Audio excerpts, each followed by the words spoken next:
Hello and welcome back. First of all, I want to start by saying thank God for everything. Thank God for the life I have. Thank God for everything. And I should say that whenever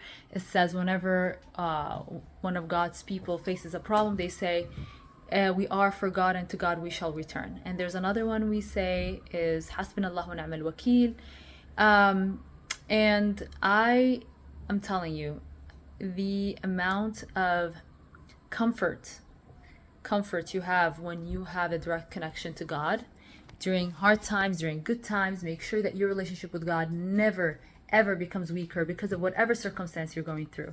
You're going through good times, don't forget that God gave it to you, and as easily as He gave it to you, He can take it away.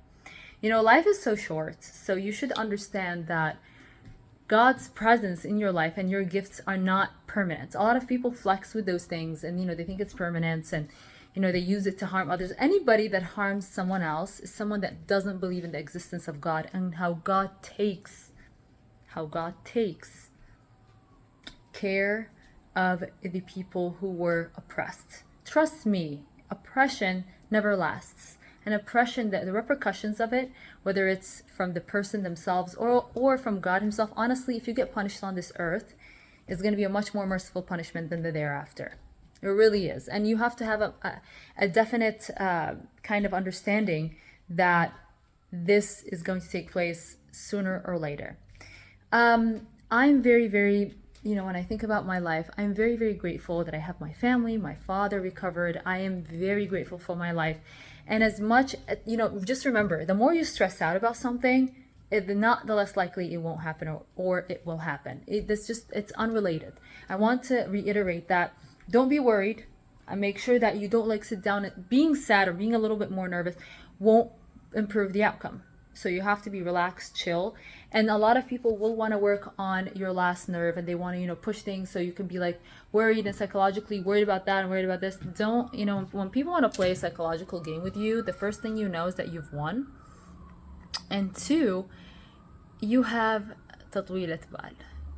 As long as they want to drag it on, you drag it on. Make sure that you stay grounded and just relax. I'm going to the gym. Just realize it's sooner or later I will return. Sooner or later I will return to my education. Meanwhile, collect evidence. Meanwhile, last time I was very trusting of the people around me, didn't realize what they were doing.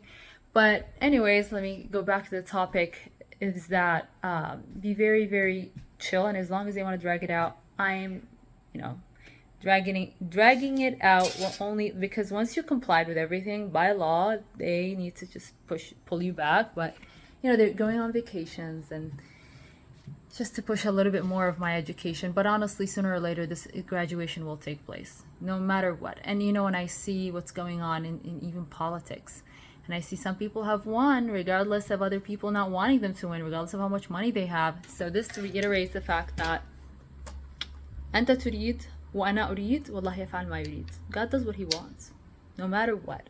Whatever happens is God's plan. Don't ever sit around and go oh my God, it's gonna happen to me. It all is happening under the eyes of God. And when people say God, unfortunately, oh my God, this is going to finish. Okay, no more storage.